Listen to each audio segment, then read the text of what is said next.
high school with the niece of the lead singer from Bowling for Soup, so that was pretty cool. I watched Encino Man at the movies. Bill Clinton came in the bathroom, and I peed next to him. That's a true story, you guys. During the 80s, a lot of people said I looked like Don Dokken, the lead singer of the band Dokken.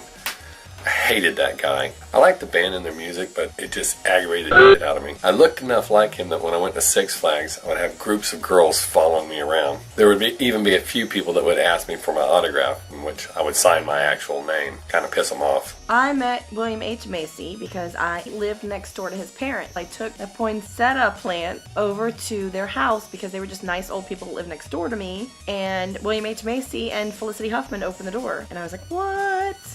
Back in the 90s, there was a popular boy group, a boy band by the name of All For One. After the concert, my brothers and I snuck into the Hilton. Well, I say snuck in, we walked into the Hilton, hopped on the elevator, and lo and behold, who do you think was on the elevator with us? That's right, none other than Jamie, Alfred, Tony, and Delius of All For One fame. I think we got to be like this close to him, probably like this close to him. 10 or 15 years ago, I was at a video store and I ran into Danzig, and I got super excited because at the time they were getting ready to make the film X-Men, and the rumor was that Danzig was going to play Wolverine. I was super nervous, and I went up to him and I was like, excuse me, Danzig, I hate to bother you, but is it true that you're going to play Wolverine in the X-Files movie? And there was a split second where I was pretty sure he was going to kill me. One of his bandmates came over because he could see he was visibly upset. And he was like, hey man, I think he meant to say, are you going to be Wolverine in the X-Men movie?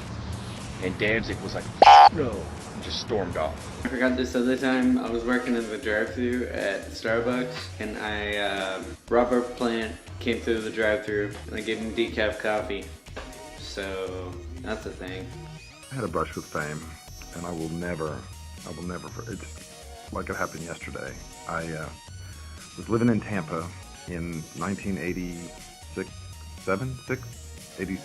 88, and we had a bit of a crime wave, and they called in the Guardian Angels to patrol the streets.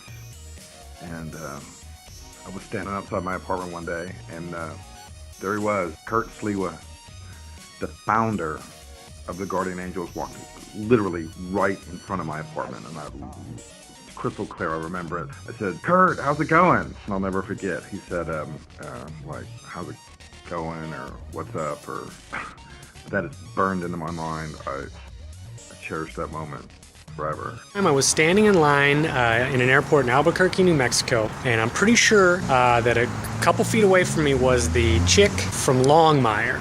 You know, that Western Walker Texas Ranger spinoff on some obscure cable network. I'm almost like 100% confident that it was definitely her.